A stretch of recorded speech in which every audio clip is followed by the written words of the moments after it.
নমস্কার বন্ধুরা, আশা করছি আপনারা সবাই ভালো আছেন এবং সুস্থ আছেন। আমি রাখি, আমার চ্যানেলে সবাইকে জানাই অনেকটা স্বাগত। তো বন্ধুরা, প্রতিদিনের মতো আজও চলে এসেছি খুবই গুরুত্বপূর্ণ কিছু টিপস নিয়ে, যেগুলো আপনাদের অনেকটা কাজে আসতে পারে এবং সংসার থেকে কিছুটা হলেও ফালতু খরচা বাঁচাতে পারবেন।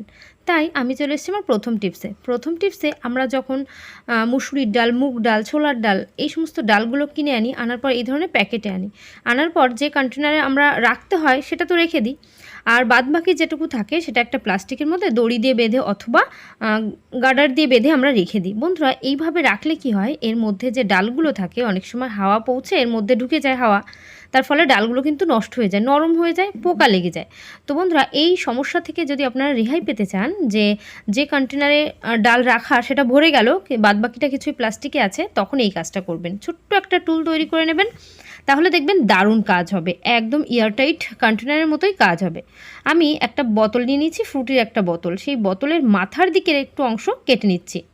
তো বন্ধুরা, এই যে মাথার দিকের একটু অংশ আমি কেটে নিলাম, আমাকে কিন্তু এই সাইডটাকে একদম ধার যে জায়গাটা আছে সেটাকে কেটে প্লেন করে নিয়েছি। নেওয়ার পর এটাকে ধুয়ে মুছে একদম শুকিয়ে নিয়েছি। নেওয়ার পর এটাকে কি করতে হবে, এই মুখটা খুলে দিলাম।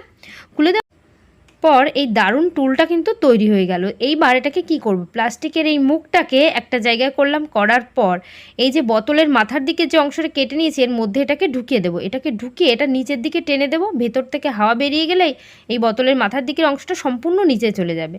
এইবার এটা এইভাবে সেট হয়ে থাকবে। আমরা প্লাস্টিকের উপরের দিকে যে প্লাস্টিকটা এইভাবে চারিদিকে ছড়িয়ে দিলাম, ছড়ানোর পর ভেতরে খুব সুন্দর একটা ছিদ্র হয়ে গেল বোতলের মুখের ওই জায়গায়। এবার ঢাকনাটা আমরা এভাবে আটকে রেখে দেবো। এইবার আমাদের যখন প্রয়োজন হবে ডাল বের করার, সেই বের করতে গেলে প্লাস্টিকটা বারবার খুলতে হয়, সেই রাবার দেওয়া থাকুক, দড়ি বাঁধা থাকুক, সেটা বারবার খুলতে একটা ঝামেলার কাজ। তো সেই ঝামেলার কাজই হবে না। এইভাবে ঢাকনাটা আপনারা খুলবেন, খোলার পর দেখবেন খুব সুন্দরভাবে এই প্লাস্টিকের এই প্যাকেট থেকে ডালগুলো বের করতে পারছেন। আপনাদের কিন্তু একটা ডালও নিচেই পড়ে যাবে না। এই প্লাস্টিক থেকে যখনই আমরা অন্য কোনো পাত্রে ঢালতে যাই ডালগুলো, সেই ডালগুলো কিন্তু চারিদিকে ছড়িয়ে যায়। তো এইভাবে ছড়িয়েও যাবে না, ডাল আবার নরম হয়ে যাওয়ার যে একটা সম্ভাবনা সেটাও থাকবে না। তো বন্ধুরা, এইভাবে আপনারা যদি কাজ করতে পারেন দেখবেন অনেকটা উপকার হবে আপনাদের। এবার ডাল যতটা প্রয়োজন নিয়ে নিলাম, নেওয়ার পর এভাবে ঢাকনাটা আটকে রেখে দিলাম। তাহলে এর মধ্যে কিন্তু কোনো হাওয়া বাতাস কিছু পৌঁছাবে না, এর মধ্যে পোকা লাগবে না, ডালগুলো নরম হয়ে যাবে না। তো বন্ধুরা, আশা করছি আমার এই টিপসটা আপনাদের অনেকটা কাজে লাগবে এবং অনেকটা ভালো লেগেছে। তো চলে যাব পরবর্তী টিপসে। এখানে আছে কাঁচকলা। কাঁচকলা খাওয়া আমাদের স্বাস্থ্যের পক্ষে ভীষণ উপকার, কারণ কাঁচকলার মধ্যে কিন্তু আয়রন ভরপুর থাকে। সেই আয়রনযুক্ত খাবার খেলে আমাদের শরীরে যাদের হিমোগ্লোবিনের মাত্রা কম থাকে তাদের কিন্তু মাত্রাটা বেড়ে যাবে, মানে রক্ত শরীরে একদম ভালোভাবে উৎপন্ন হবে। তো তার জন্য কাঁচকলা খেতে হবে। সেই কাঁচকলা কাটতে গেলে আমাদের হাতে কিন্তু ওই যে আয়রনের কালো কালো দাগটা সেইটাই লেগে যায়। তো এই যে দাগ লেগে গেলে আমাদের অনেকের সমস্যা হয়, কাটার ভয়ে অনেকেই খেতে চায় না। তো কি করবেন, কাঁচকলা যখন কাটবেন হাতে একটু সর্ষের তেল নিয়ে নেবেন, নিয়ে এইভাবে সমস্ত হাতে সর্ষের তেলটা মেখে নেবেন। এইভাবে তেল মেখে তারপর যদি আপনারা এই কাঁচকলাগুলোকে কাটেন, তাহলে কাঁচকলার যে একটা আঠা বেরোয় না, সেই আঠাটাই কিন্তু কালো দাগ হয়ে যায়। তো সেই আঠাটা থেকে কালো দাগও হবে না। আমি এখানে দুটো কাঁচকলা নিয়ে নিয়েছি, এটাকে কেটে দেখিয়ে দিচ্ছি আর কি করতে হবে কাটার সময়। একটা পাত্রে জল নিয়ে নেবেন, নেওয়ার পর কাঁচকলাগুলোকে কাটবেন, কেটে সেই জলের মধ্যে ভিজিয়ে দেবেন। তাহলে কাঁচকলা থেকে যে আঠা বেরিয়ে আসবে সেই আঠাটা জলের কারণে ধুয়ে যাবে। যারা এই সমস্ত কাজ জানেন, আমি কিন্তু তাদের বলছি না, তারা তো সবই জানেন। যারা নতুন গৃহিণীরা, যাদের এই সমস্ত কাজ করলে হাতে দাগ লাগার একটা ভয় থাকে, আমি কিন্তু তাদেরই এই কথাটা বলছি। আর বিশেষ করে নতুন গৃহিণীরা যারা, তাদের জন্য কিন্তু আমার বেশিরভাগটা টিপস থাকে। তো বন্ধুরা, এইভাবে জলের মধ্যে একটু ভিজিয়ে নেবেন। রস যখন এখান থেকে বেরিয়ে পড়বে আপনারা এইভাবে কাঁচকলাগুলোকে কেটে নেবেন। দেখবেন হাতে কোনো দাগ লাগবে না, কোনো সমস্যা হবে না। অল্প সময়ের মধ্যে হাতে দাগ না লেগেই কাঁচকলাগুলোকে কেটে ফেলতে পারবেন। তো বন্ধুরা, আশা করছি আমার এই টিপসটাও আপনাদের অনেকটা কাজে আসবে এবং অনেকটা ভালো লেগেছে। যদি ভালো লাগে অবশ্যই কিন্তু একটু কমেন্ট করে জানাবেন। তো চলে এসেছি পরবর্তী টিপসে। এখানে আছে ননস্টিকের একটা ফ্রাই প্যান। তো ননস্টিকের ফ্রাই প্যান হোক, কুকার হোক, আমরা ব্যবহার করতে খুব ভালোবাসি। দেখবেন কুকার, এই ধরনের ননস্টিকের প্যান ব্যবহার করতে করতে যতটা কাজের সুবিধা হয়, কিন্তু এর নিচের যে জায়গাটা প্রচুর দাগ পড়ে যায়। তো এরকম কালো হলুদ একটা দাগ যখন পড়ে যায়, তেল মশলার দাগটা এসে যায়, তখন কিন্তু আমাদের অনেকটা সমস্যা হয় সেই দাগগুলো তুলতে। তো কিভাবে নিউজ পেপারের সাহায্যেই এই দাগটা তুলে ফেলবো। তো বন্ধুরা দেখবেন প্রেশার কুকার হোক, এই ধরনের যে কোনো প্যান হোক, আমরা কিভাবে তার দাগটা তুলব। বিশেষ করে কিন্তু ননস্টিকের যে পাত্রগুলো সেখানেই আপনারা হারপিক ব্যবহার করতে পারেন, কারণ স্টিলের কোনো পাত্রে আপনারা হারপিক ব্যবহার করবেন না। হারপিকটা এবার এইভাবে গোল গোল করে নিচে সমস্ত জায়গায় দিয়ে দিলাম। এইবার এর মধ্যে কি দেব, খাবার সোডা। আপনারা এর মধ্যে খাবার সোডা দিয়ে দেবেন, দেওয়ার সঙ্গে সঙ্গে কিন্তু রিয়াকশান দেখতে পাবেন। এইভাবে রিয়াকশানটা তো হচ্ছে। এবার এইভাবে খাবার সোডাটা দেওয়ার পর নিউজ পেপারের কিছুটা অংশ আমি ছিঁড়ে নেব। আপনারা একটু একটু করে ছিঁড়েও এরপরে আঠার মতো বসিয়ে দিতে পারেন। আর আমি বড় করে একটা পেজ ছিঁড়ে নিচ্ছি নিউজ পেপার থেকে। তো এইভাবে একটা সাইড থেকে খানিকটা ছিঁড়ে এই যে মিশ্রণটা তৈরি হলো এর উপরে এটাকে বসিয়ে দেব। নিউজ পেপার দেওয়ার কারণে নিউজ পেপার, খাবার সোডা প্রত্যেকটাই উপকরণ কিন্তু এখানে ক্লিনিংয়ের জন্য বেস্ট। তো সেই ক্লিনিংয়ের কাজ খুব সুন্দরভাবে হবে। এইভাবে রেখে আমি কিন্তু এটা যখন হাত দিয়ে চাপছি এর মধ্যে রিয়াকশনটাই বোঝা যাচ্ছে, পুরো ফেনা ফেনা হয়ে যাচ্ছে। আমি এটাকে একটা কর্নার উঁচু করে দেখিয়ে দিচ্ছি।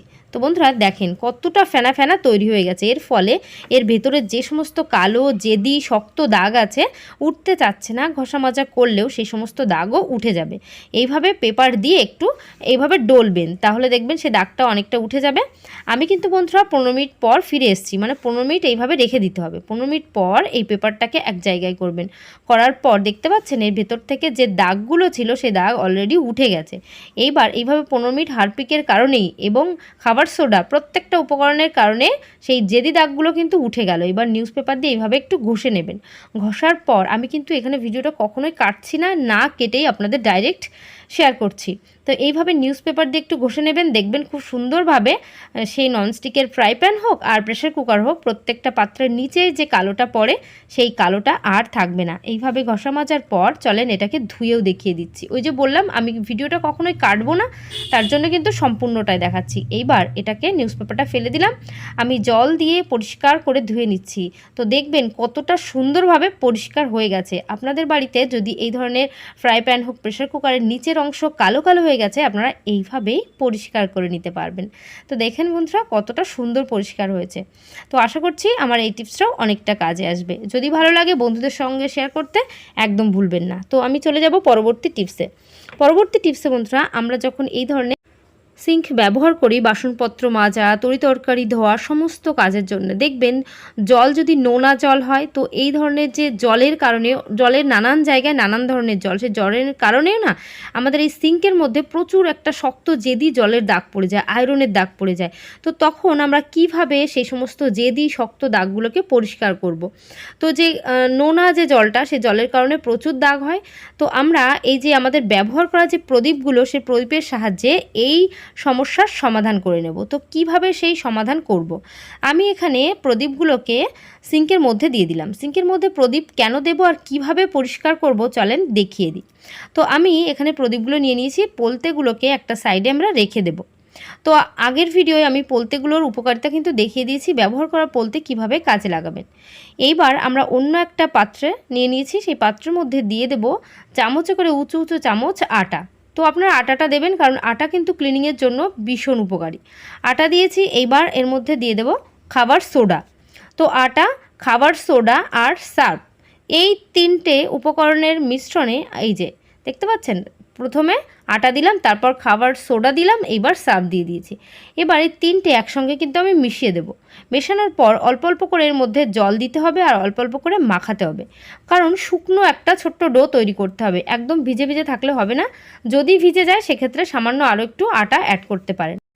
এইভাবে আটা দেওয়ার পর চামচের সাহায্যে একটু মিশিয়ে নেবেন, যদি না হয় সেক্ষেত্রে হাত দিয়েই মাখাবেন। শক্ত একটা ডো তৈরি করতে হবে। আর এখানে একটা প্রদীপ নিয়ে নিয়েছি, প্রদীপের মধ্যে আমরা কি করব বন্ধুরা, প্রদীপ করে সামান্য একটু জল দিয়ে এটা ভালো করে মাখিয়ে নেওয়ার পর আমরা কিন্তু এই ডোটাকে এই প্রদীপের মধ্যেই ব্যবহার করব। কিভাবে ব্যবহার করব বন্ধুরা, আটাটাকে তো মাখিয়ে নেব। এবার মাখানোর পর এর মধ্যে প্রত্যেকটা উপকরণ ক্লিনিংয়ের জন্য কিন্তু ভীষণ উপকারী। আর প্রদীপ যেহেতু মাটির হয়, মাটি কিন্তু ক্লিনিংয়ের জন্য ভীষণ উপকারী। তো বন্ধুরা এই যে মিশ্রণটা আমি তৈরি করলাম, তৈরি করার পর এই প্রদীপের মধ্যে কিছুটা কিছুটা করে এই আটা আমি দিয়ে দিচ্ছি। এইভাবে আটা দিয়ে এখানে আপনারা কিন্তু যদি চান এখানে প্রত্যেকটা প্রদীপের মধ্যে আটাটা ভরে রাখতে পারেন। আমি এখানে দুটো প্রদীপের মধ্যে আটাটা দিয়ে দিচ্ছি। আটাটা দিয়ে এইভাবে রোদে শুকাতে দিতে হবে। এইভাবে রোদে শুকাতে দেওয়ার পর যখনই দেখবেন এটা একটু শুকিয়ে গেছে, তখন আপনারা এটাকে কাজে লাগাবেন। তো কিভাবে কাজে লাগাবেন, আমি এখানে আটাটা একটু শুকিয়ে গেলে চলে এসেছি। তো আমরা চলে যাব এখন সিঙ্কের মধ্যে। তো বন্ধুরা, সিঙ্কের মধ্যে আমরা এইভাবে যে আটার প্রদীপটা নিয়েছি, সেই আটার প্রদীপের ফলে আমাদের সিঙ্কটাকে দারুণভাবে নতুনের মতো পরিষ্কার করব। চলেন, একটা প্রদীপ নিয়ে নিয়েছি, এবার সিঙ্কের মধ্যে চলে যাব। এইবার সিঙ্কের মধ্যে দিয়ে দিয়েছি আগের থেকে সামান্য একটু জল। এভাবে জল দিয়ে তারপর এই প্রদীপটা দিয়ে যদি ঘষেন, তাহলে এর মধ্যে প্রত্যেকটা উপকরণ ক্লিনিংয়ের জন্য ভীষণ উপকারী, এবং আমাদের যে প্রদীপটা আছে মাটির হওয়ার কারণে খুব সুন্দরভাবে সিঙ্কটাকে পরিষ্কার করবে। এর মধ্যে যে সমস্ত হার্ড ওয়াটার দাগ আছে, সেই হার্ড ওয়াটারের দাগগুলো থাকবে না। দেখবেন কোনো যে আয়রনের যা দাগ পড়ে আছে শক্তভাবে, সেই আয়রনের দাগটা উঠে যাবে। কোনো জেদি দাগ এর মধ্যে আর থাকবে না। কারণ সিঙ্কের মধ্যে যখন পরিষ্কার পরিচ্ছন্ন করি, দেখবেন মাঝে মধ্যে একটু ডিপ ক্লিন না করলে কিন্তু হয় না। নর্মালভাবে পরিষ্কার করার মাঝে মধ্যে কিন্তু ডিপ ক্লিন করতে হয়। তো এইভাবেই, এই পদ্ধতির মাধ্যমে আপনারা সিঙ্কটাকে ডিপ ক্লিন করে নেবেন। এবার এটাকে ধুয়ে দেখিয়ে দিচ্ছি কতটা সুন্দর পরিষ্কার হয়েছে, একেবারে নতুনের মতো। তো বন্ধুরা, এইভাবে আপনারাও ট্রাই করবেন, অনেকটা উপকার পাবেন। তো আশা করছি এই টিপসটাও অনেকটা কাজে লেগেছে। তো আজকের ভিডিও এখানে শেষ করব। সবাই ভালো থাকবেন, সুস্থ থাকবেন।